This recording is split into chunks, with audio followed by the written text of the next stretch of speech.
vida y me lleno de alegría porque sé que todo va a estar bien. En mi casa, en el auto, de camino, donde sea, entre todo lo que hay que hacer. Ya por nada me preocupo y me siento bien seguro porque cada día lo comienzo aquí. En ruta. En ruta. En ruta. En ruta. Siempre cada día lo comienzo aquí. En ruta. El aplauso para recibir a nuestro amigo el profesor Magdiel Narváez. Señales de los tiempos. Buenos días. Buenos días. Moraima, Juan Carlos, Fernán, buenos días, Puerto Rico. Mis más sinceras felicitaciones a Nueva Vida por los números de los radioescuchas, que nosotros los llamamos nuestros fieles seguidores. Se oye más bonito. Nuestros auspiciadores, la gente que nos da apoyo, el equipo que se combina en las mañanas en el segmento En Ruta con tantos recursos, tanta gente preparada que pasa por aquí. Y como decía Juan Carlos esta mañana, a veces hay gente que de momento se resienten o le da algo porque decimos algo que es contrario a lo que la persona piensa o lo que no quería escuchar. Y entonces rápido la opción es, yo no los voy a seguir más.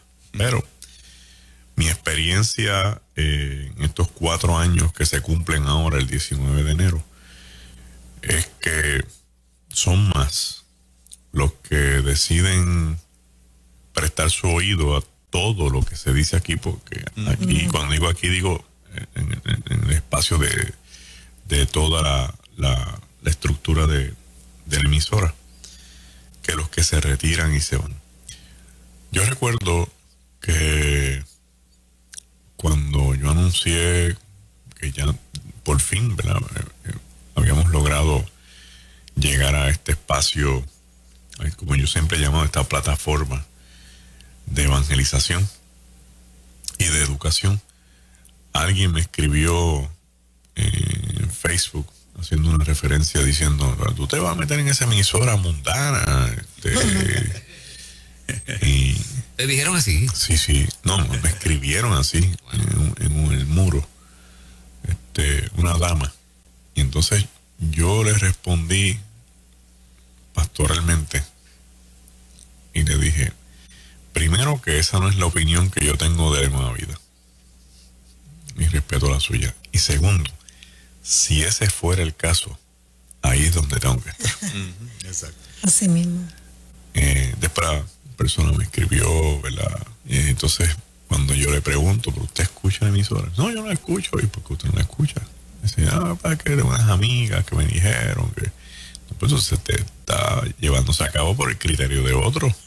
Escuche la emisora. Y le doy un consejo, hermana. Retenga lo bueno. Exacto.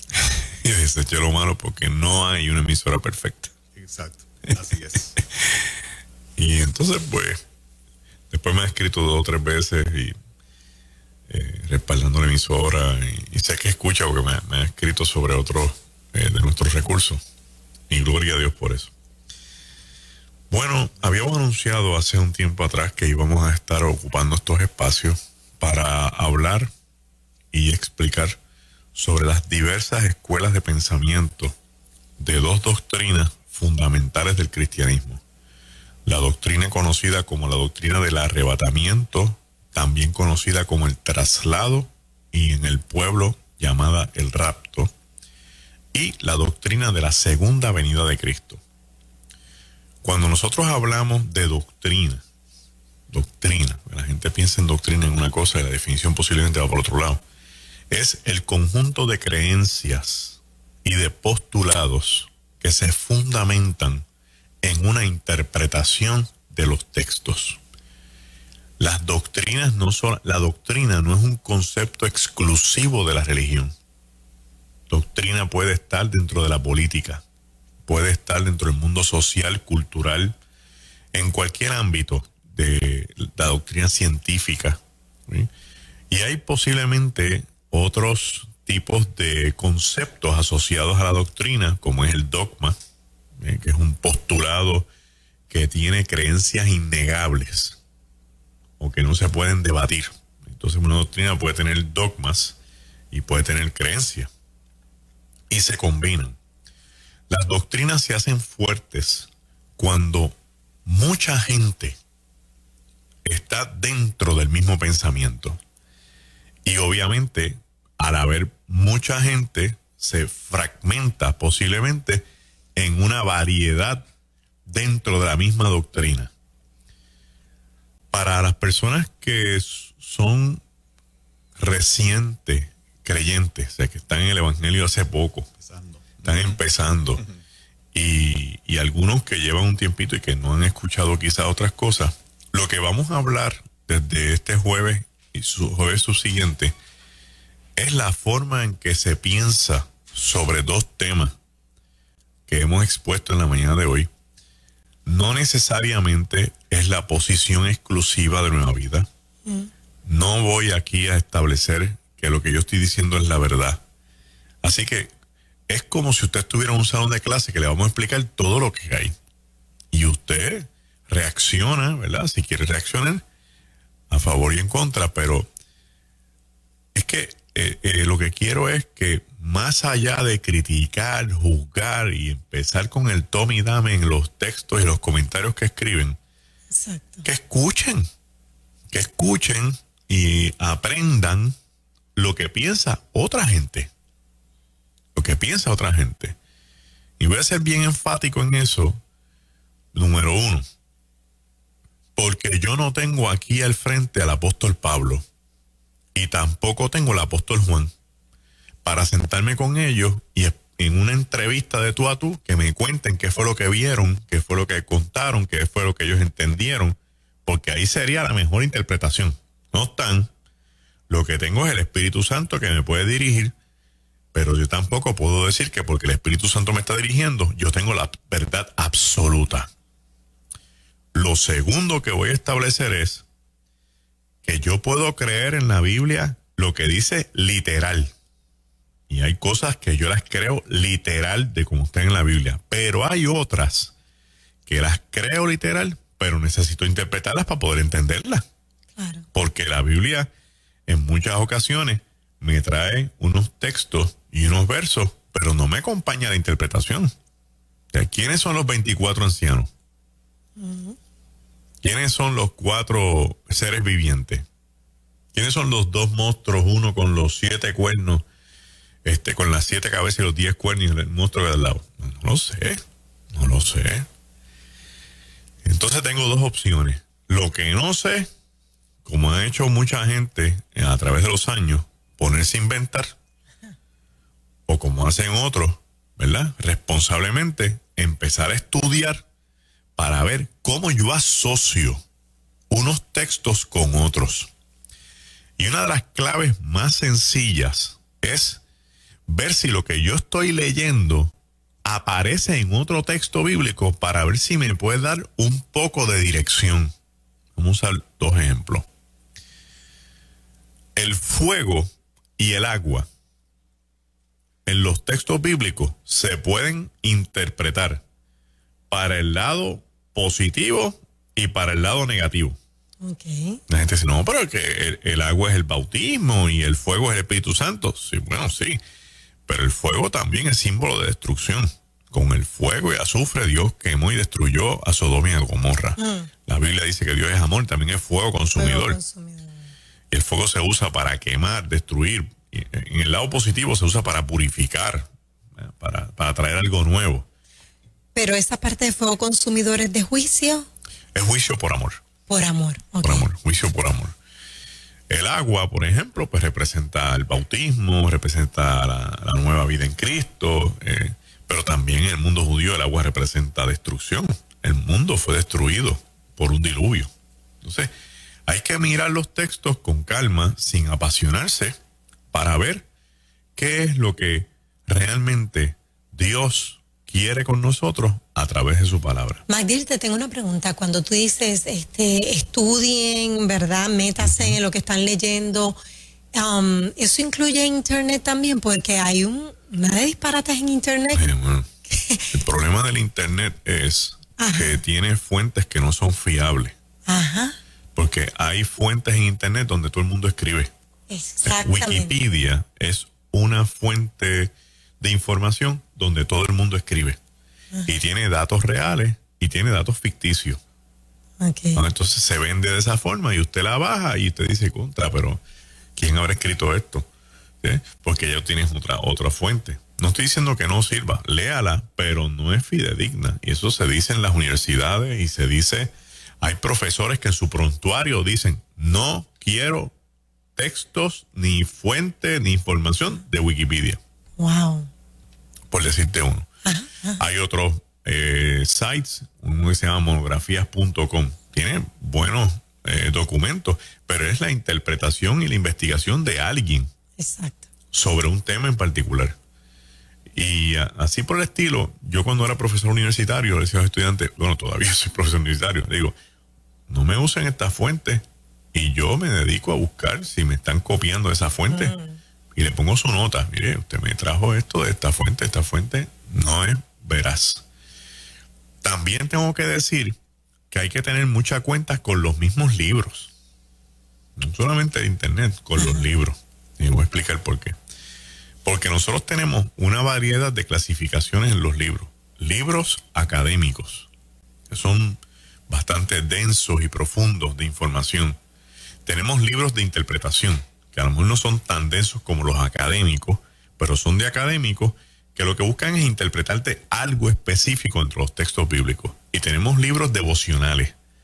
Un libro devocional básicamente es la experiencia de la persona.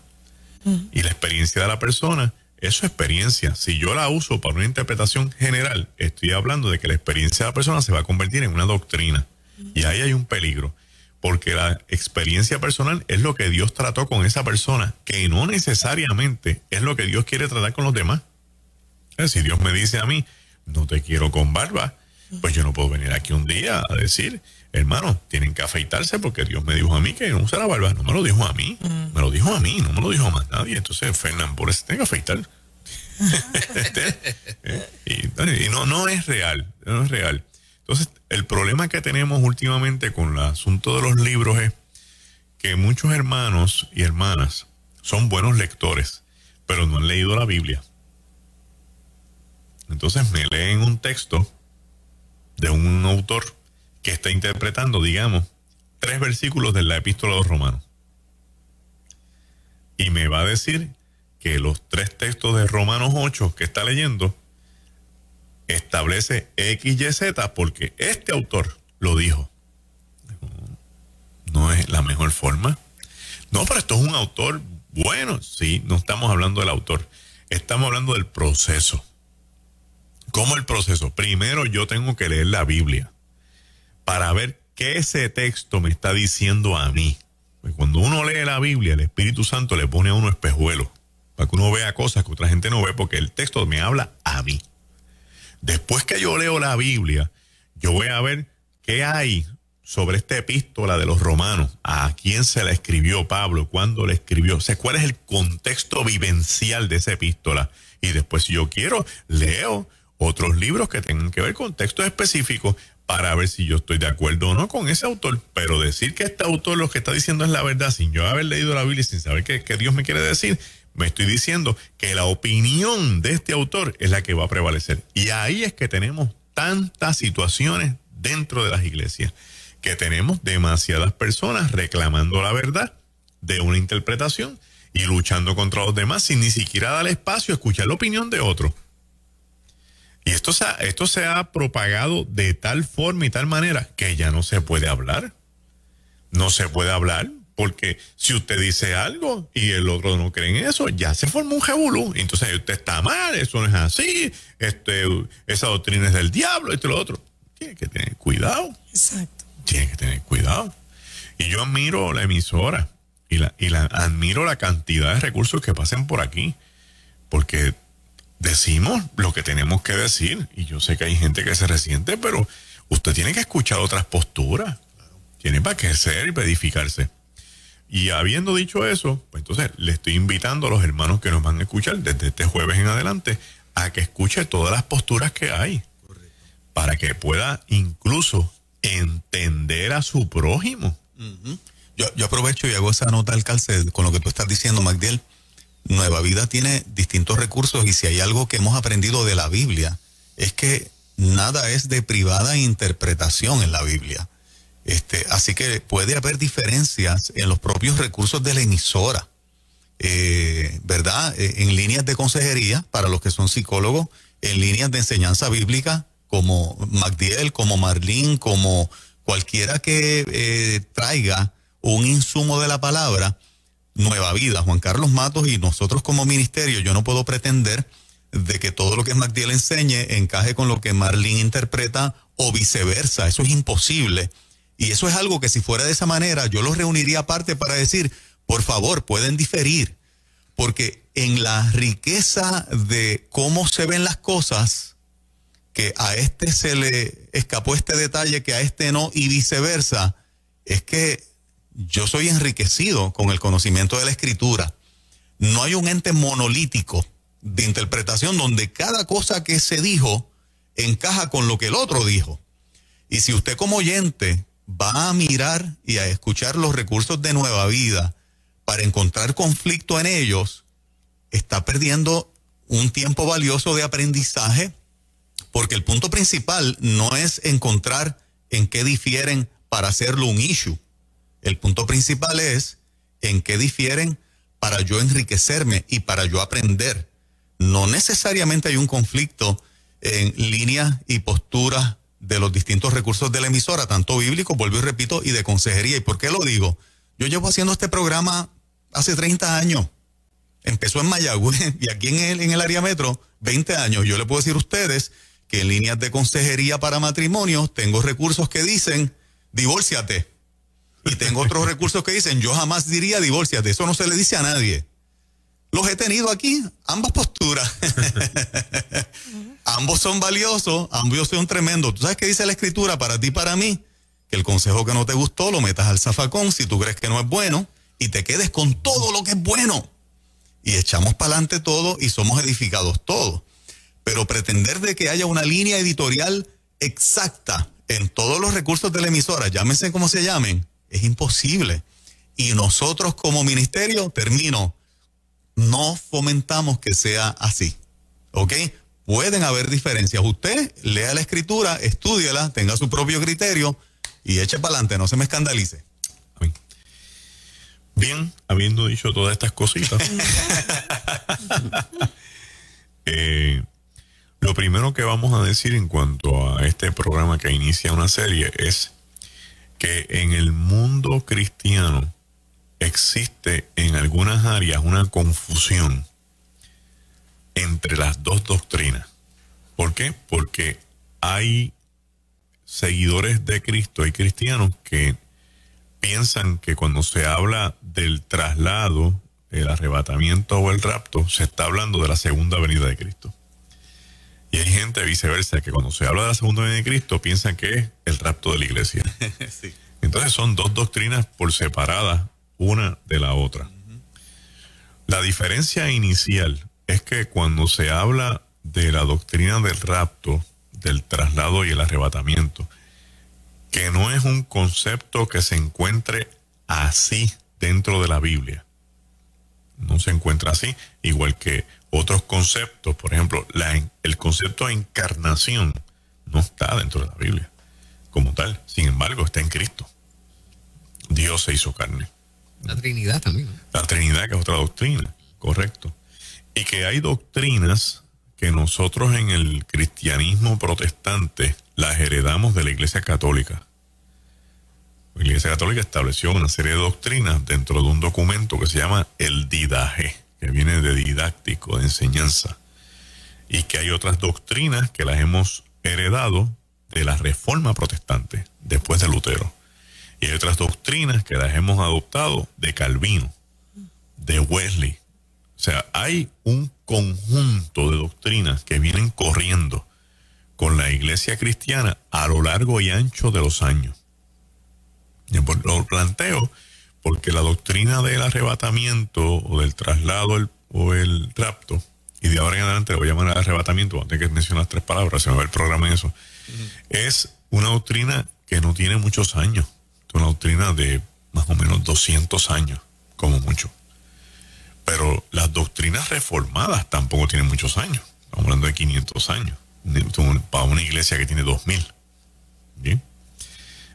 ¿Y por qué surgen las doctrinas? Las doctrinas surgen como una respuesta a unas dudas y a unos reclamos existenciales que tienen todas las personas que están dentro de una religión. En el mundo islámico hay doctrina. En el mundo hinduista hay doctrina. En el mundo budista hay doctrina. ¿Por qué? Porque se requieren agrupar las creencias en una estructura para que los seguidores de una religión hagan alto y se metan dentro de esas doctrinas, porque es la columna vertebral de ese creyente. ¿Quién es Cristo para ti? ¿Existe Dios? ¿Existe el Espíritu Santo? ¿Quién es el Espíritu Santo? ¿Qué es el pecado? ¿Qué es la salvación? ¿Qué es la redención? Todas esas preguntas se responden con doctrina, con un conjunto de creencias, de interpretaciones de textos que van a atender esas necesidades. A mí nunca me han dicho que existe una doctrina de redención, y yo creo en la redención. El que usted nunca sepa que existe una doctrina de redención y usted crea en la redención, no implica que no exista la doctrina. Lo único es que no se le enseñaron de esa forma. Esa es la realidad. El concepto del arrebatamiento se interpreta como un acto inminente. Entonces aquí ya empezamos a separar la venida de Cristo del arrebatamiento de la iglesia. Porque la venida de Cristo es un acto inminente que está encuadernado en un entorno de una guerra final, en el capítulo 19 del Apocalipsis. Yo sé datos sobre la segunda venida de Cristo sin saber el día, porque Cristo lo que planteó es que ni el día ni la hora, pero tengo datos contextuales de cuándo pudiera ser ese regreso. Sin embargo, el arrebatamiento no me da ese espacio. No lo sé. No tengo datos específicos de decirte, pues va a ser en tal fecha más o menos por esto y aquello y lo otro. Y ahí es que mucha gente se cuelga cuando trata de ponerle fechas a dos doctrinas que no tienen ni día ni hora. Este acto inminente, llamado arrebatamiento, que ocurrirá en cualquier momento, donde los creyentes en Cristo abandonarán la tierra para encontrarse con Jesús en las nubes. ¿Hay textos bíblicos que puedas mencionar uno o dos? Sí. Para sustentar ir sustentando, ¿no? La doctrina del arrebatamiento. La doctrina del arrebatamiento tiene 4 teorías. Y las 4 tienen textos bíblicos. Por ejemplo, Jesús le dice a los discípulos, yo me voy en Juan y voy a hacer un lugar para ustedes, para que donde yo esté, ustedes también estén. Ese texto se utiliza para la interpretación del arrebatamiento, porque en ningún lugar en ese texto Cristo dijo que venía para reinar en la tierra, sino que dice que viene para tomarlos a sí mismo. Yo los tomo a mí mismo, para que donde yo esté, ustedes también estén. No dice ahí que viene a pelear con el ejército del mundo, a quedarse en la tierra. Entonces, está hablando de un evento distinto. El apóstol Pablo, en 1 Tesalonicenses, capítulo 4, versos del 12 en adelante, dice que el mismo Dios, con voz de trompeta, o sea que no es un ángel que está tocando una trompeta, como en el Apocalipsis, que es el 7º ángel que toca una trompeta. Este es Dios, con voz de trompeta, llamará a los suyos. Los muertos en Cristo resucitarán primero. Y mire lo que dice el apóstol Pablo. Y después nosotros, los que hayamos quedado vivos, seremos levantados, seremos arrebatados a los cielos para encontrarnos con Él en las nubes y estar ahí para siempre. Más adelante Pablo en los Corintios dice que él tiene un misterio. Yo tengo un misterio, yo he recibido un misterio. O sea, ¿quién va a pelear con el apóstol Pablo? ¿Qué misterio tiene Pablo? Que no todos van a ver la muerte. No todos dormiremos, dice. Entonces, ¿de qué estamos hablando aquí? Bueno, el apóstol Pedro dice, pronto vendrá el Señor. ¿A quién? A buscar su iglesia. Esta gente está pendiente de que Jesús va a hacer algo que se los va a llevar, que se van a encontrar con él. Hay un escritor que se llama Giza Vermes, disculpen, Giza Vermes, que tiene un libro que se llama El verdadero evangelio de Jesús y hace un trabajo espectacular usando los evangelios sinópticos para probar cuáles son las verdaderas expresiones de Jesús, mirándolas desde los textos judíos de la época, usando el Talmud, usando la ley, usando las interpretaciones de la ley. Y es un trabajo espectacular.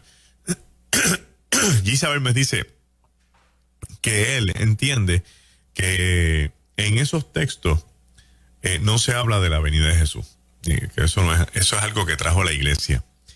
Pero Giza Vermes en su libro dejó fuera las epístolas de Pablo, la epístola de Pedro y el Apocalipsis de Juan.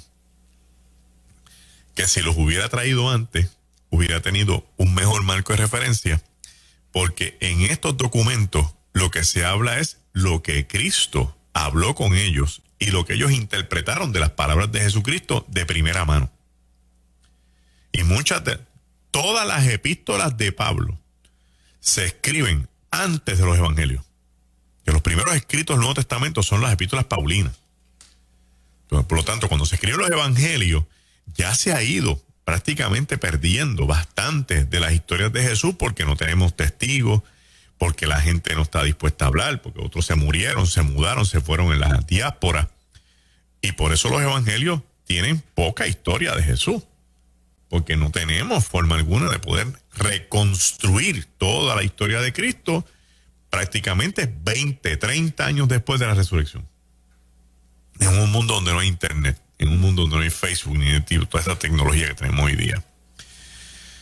La otra doctrina, que es la segunda venida de Cristo, es un acto único de un regreso visible. O sea, que el texto que dice que todo ojo le verá se acomoda más en la doctrina del regreso de Cristo en su segunda venida que en la doctrina del arrebatamiento. Porque la del arrebatamiento es llevarse a la iglesia, pero el segundo regreso es un acto visible donde Cristo aparece en el capítulo 19 de Apocalipsis cabalgando un caballo en las nubes con huestes celestiales para pelear con los ejércitos del mundo en una batalla llamada la batalla del Armagedón. Este regreso es para pelear con las naciones en este valle del Meguido, donde todo ojo le verá, y una vez victorioso, plantea el Apocalipsis que establecerá su reino de paz y de justicia por 1000 años, conocido como la doctrina del milenio. 1000 años cronológicos humanos, 1000 años celestiales, 1000 años espirituales. No sabemos, porque en el libro de Apocalipsis el número 1000 no representa necesariamente 1000, representa la unidad máxima en términos numéricos. Cada una de estas doctrinas, la del arrebatamiento y la de el regreso de Cristo, la segunda venida de Cristo, tiene un tiempo más o menos ubicado. Y cuando decimos un tiempo más o menos ubicado, no estamos estableciendo que tiene un día y una hora cierta, porque estaríamos fallándole al mismo Cristo cuando se le pregunta ¿y cuándo serán estas cosas? Y dice, el tiempo, el día y la hora, solamente el Padre lo sabe. ¿Y por qué el Padre lo sabe si Jesús es Dios? Porque la contestación a esa pregunta pertenece al mundo espiritual, no al mundo terrenal.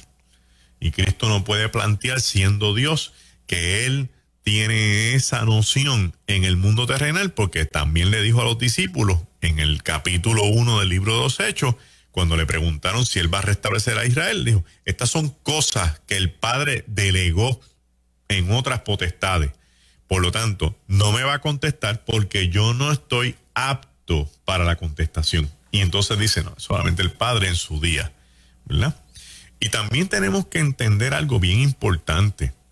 A veces nosotros en el mundo cristiano tenemos estas mentes cuadradas de que las cosas tienen que ser en el plano específico como yo las pienso, porque si se descuadran no son de Dios. Bueno, se me descuadra para mí, pero Dios las tenía cuadradas.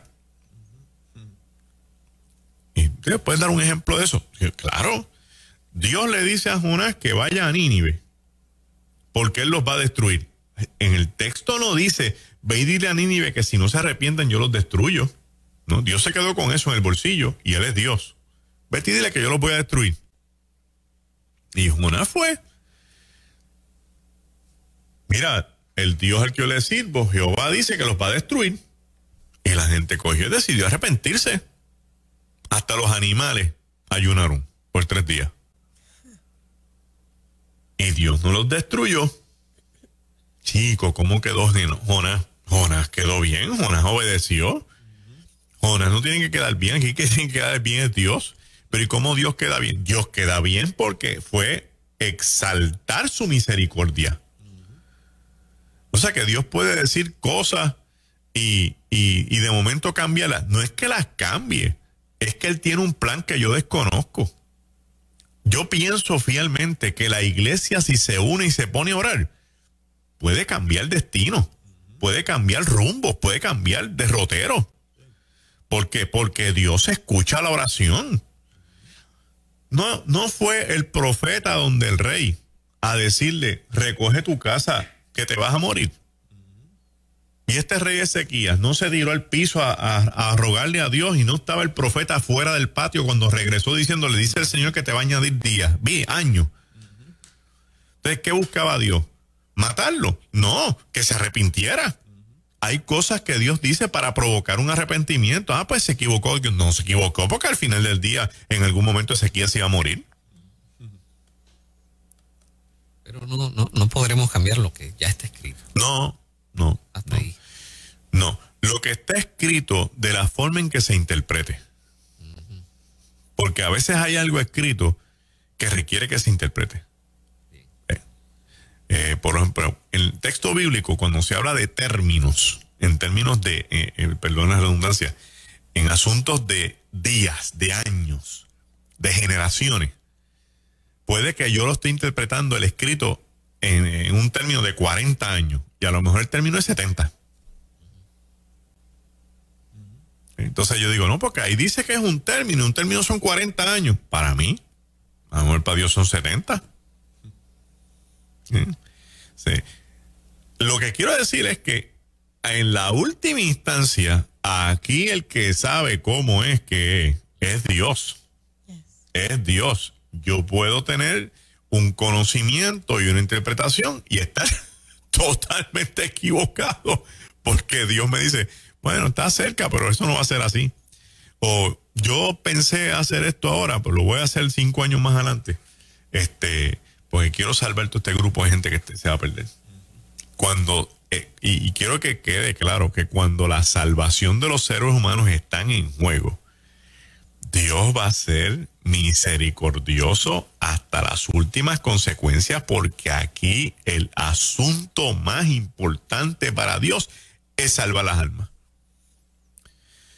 Entonces, la doctrina, por ejemplo, del arrebatamiento se ubica en varios tiempos debido a las diferentes escuelas de pensamiento. Depende de qué escuela de pensamiento usted esté dentro de la doctrina del arrebatamiento. El arrebatamiento pudiera ser antes de la gran tribulación. Pudiera ser un grupito antes de la gran tribulación. Todo el mundo antes de la gran tribulación. O toda la iglesia en los primeros 3 años de 3 años y medio de la gran tribulación. O la iglesia al final de la gran tribulación. O simplemente no haber arrebatamiento. Porque hay un grupo de escatólogos que dicen no hay tal cosa como el arrebatamiento de la iglesia. Ahí tenemos 5 líneas de pensamiento. ¿Bien? También hay escatólogos que han sido bien incisivos en no creer en esta doctrina y llamarla doctrina escapista. Ellos plantean que la iglesia se ha metido en la cabeza la fantástica idea de un Dios que los va a sacar por la puerta de atrás para que no vean peligro, ni daño, ni persecución, llamando esto una teoría escapista para no enfrentar la realidad. A esos escatólogos hay otros escatólogos que les responden, pero ¿de qué tú estás hablando? Si la historia de la iglesia es una historia sufrida, desde que la iglesia, la iglesia es uno de los entes a nivel mundial en la historia de la humanidad que más sangre ha visto a lo largo y ancho de sus páginas. Y podemos aquí hacer recuentos largos de iglesia, gente que creyó en Cristo, pero como no estaban alineados con la estructura política de su época, los acusaron de herejes y los mataron. Los cristianos que se enfrentaron a Constantino por querer dominar la iglesia desde la óptica política y establecer cosas que estaban en contra de los principios de ellos, a la mayoría los persiguieron y los mataron. ¿Qué escapismo de dónde? ¿Escapismo cuándo? Si hoy día hay gente muriendo en el mundo entero por predicar el evangelio. Entonces estos escatólogos dicen, no, espérate, ¿escapistas de dónde? Vamos a empezar. Y segundo plantean, es que hay textos bíblicos que se pueden interpretar como que Cristo va a liberar la iglesia de la gran tribulación. Tú puedes tener textos que dicen que va a pasar por la gran tribulación y hay otros textos que pueden plantearse que no van a pasar por la gran tribulación. Y aquí el issue grande es que no hay textos específicos que digan literalmente la iglesia pasa por la gran tribulación y no hay texto específico que digan la iglesia no pasa por la gran tribulación. Todos son interpretaciones. Magdiel, en tiempos antiguos esto se veía como unas palabras de terror. Esto, sí. Yo sé de gente que vivía traumada y no podían tocar ni siquiera el tema. Llámese arrebatamiento, lo que sea. Yo creo que no debe verse como un acto de amenaza, de meter miedo. Por el contrario, es un encuentro que se ha estado esperando durante muchos años. Y es interesante porque estas dos doctrinas desembocan en el final de los tiempos.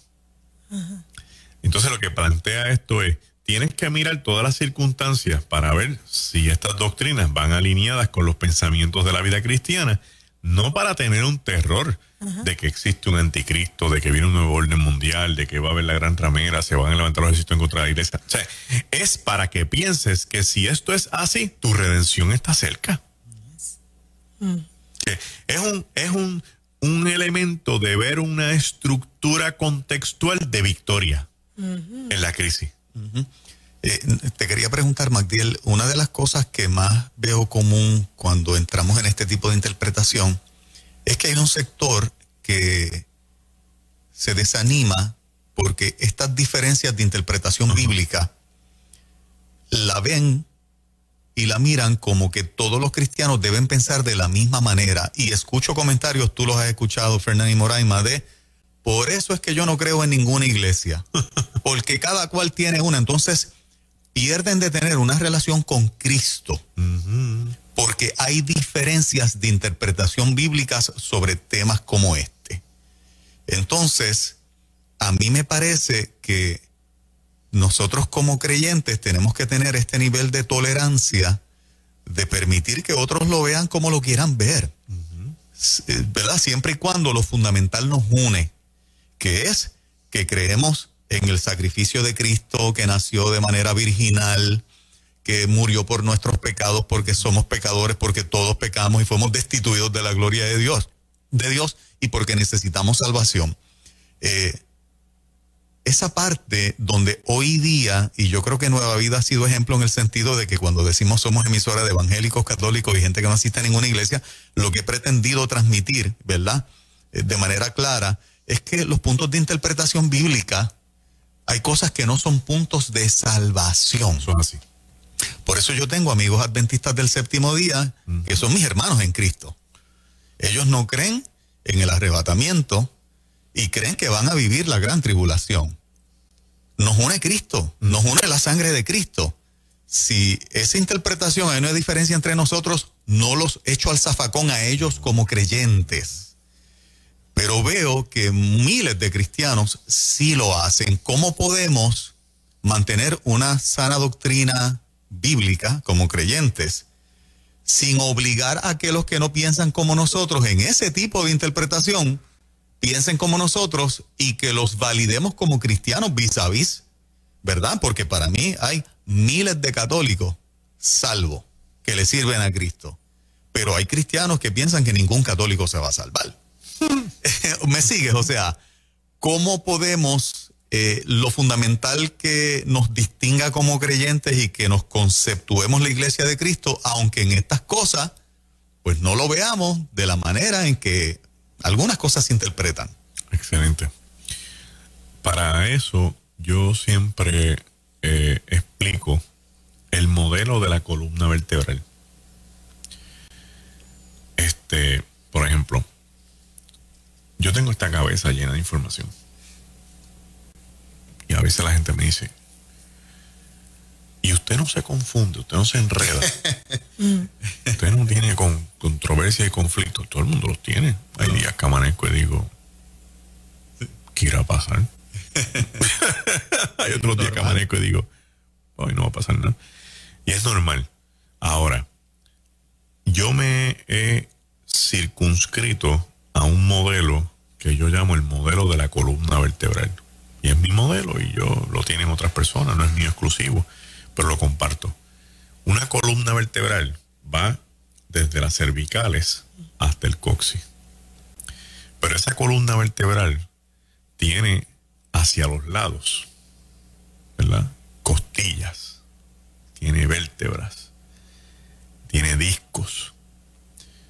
Entonces, cuando va bajando la columna vertebral, usted dice, lo esencial lo vamos a poner en la columna.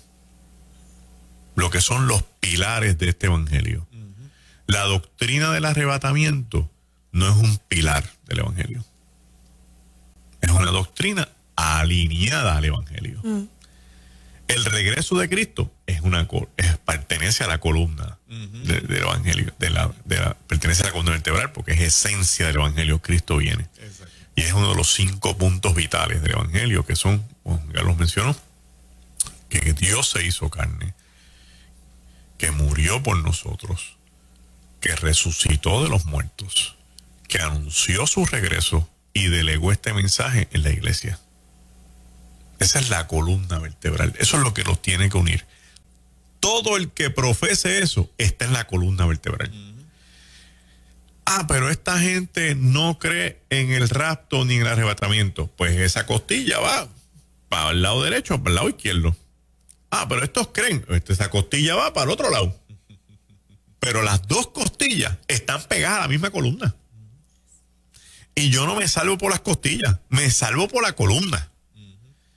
Que yo no puedo convertir una costilla en columna. Porque cuando convierto una costilla en columna, eso es lo que dijo Juan Carlos. ¿Qué pasa? Entonces el que no está en la costilla mía está perdido. No, porque el que se salva está en la columna, no en la costilla. Si la costilla está bien a la extrema rebelde, pues eso quiere decir que la persona está en la punta de la costilla.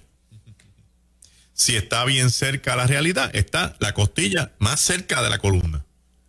O sea, mientras más cerca estemos de los puntos principales del evangelio, más cerca estamos de la columna. Mientras más lejos estemos de los puntos principales del evangelio, estamos conectados con la columna, pero estamos más retirados de ella.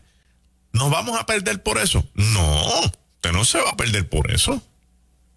Nadie se va a perder porque diga que no cree en el rapto. Nadie se va a salvar porque cree en el rapto.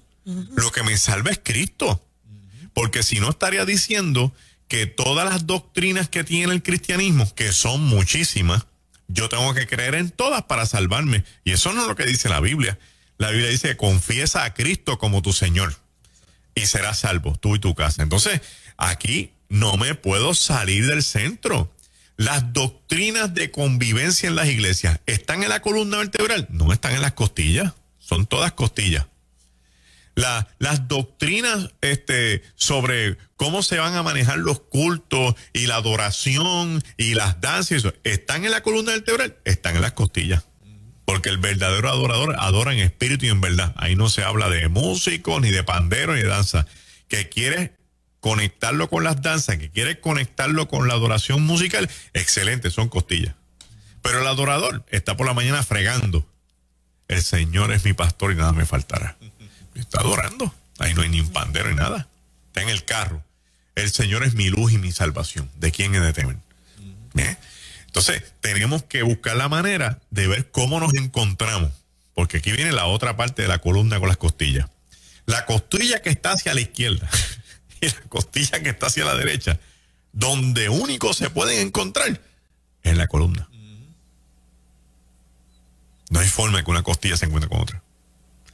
Así que si yo me quiero encontrar contigo, si tú estás al lado de allá, de los que no creen en el rapto, y yo estoy en la costilla al lado de acá, creen en el rapto, donde yo me voy a encontrar contigo, lo glorioso de esto, ¿sabes dónde es? En Cristo, porque Cristo es la columna vertebral.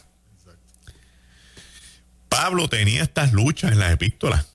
Pablo tenía gente que ya habían hecho corillos. Estos son de Apolo, y estos son de Pablo, y estos son de... Y dijo, no, aquí todos somos de Cristo. Aquí hay un modelo. Los discípulos de Juan tenían una lucha existencial. Un grupo creía que Juan el Bautista era el Mesías, y otros dijeron, no, el Mesías es Cristo, porque Juan Bautista dijo que era Cristo, y había una lucha campal. Tienen que unirse a Cristo para poder ser salvos y estar dentro de la columna. Entonces aquí tenemos dos buenas costillas. El arrebatamiento de la iglesia y la segunda venida de Cristo, que está dentro de la columna. Ahora, la forma en que la miramos, como bien planteó Juan, y hago eco de estas palabras, no puede convertirse en una arena de gladiadores para herir a los demás, maltratar a los demás, decirle que están mal, que son falsas doctrinas, que han creído en lo que no es, porque eso sí que no está ni en la columna ni en las costillas. Usted está fuera del cuerpo. Y si lo voy a ampliar más todavía, estamos hablando del cuerpo de Cristo, donde la columna vertebral conecta el cerebro que está en la cabeza con todo el cuerpo. Y la cabeza de esta columna es Cristo. O sea que al final del día lo que baja de la cabeza por todo ese espinazo es lo que Cristo piensa, no es lo que yo pienso. Y entonces pedimos amor, pedimos tolerancia, pedimos ¿verdad? Respeto en esta diferencia. Bueno, hasta hoy tenemos una doctrina, el arrebatamiento, la segunda venida de Cristo, cada cual se ubica más o menos en unos tiempos, el arrebatamiento en un momento inminente, de acuerdo a las escuelas de pensamiento, y la segunda venida ubicada al final de la gran tribulación, en el capítulo 19, después del Armagedón. Continuamos con este estudio el jueves próximo. Las señales de los tiempos con Magdiel Narváez. Sí. Cada vez aprendemos más, ¿verdad que Buenísimo. sí? Buenísimo, excelente. Y estos buenos números, tú eres uno de esos recursos. Gracias por ser parte de este equipo ganador, Gracias a ustedes de esos buenos números en las encuestas. Gracias a ustedes por la oportunidad de servir. magdielnarváez.com. Así es. Y capellaniacomunitaria.com para el curso de capellanía que se está anunciando en el sampler de nuestro hermano Edwin Rivera Manso con la Universidad Teológica de Vida Abundante. Puede entrar a su página directamente, Universidad Teológica de Vida Abundante. Las clases comienzan el 19 de enero. También puede entrar a nuestra página elgalileo.org. Gracias, Magdiel. Buen día. A ustedes. Bendiciones. 97.7.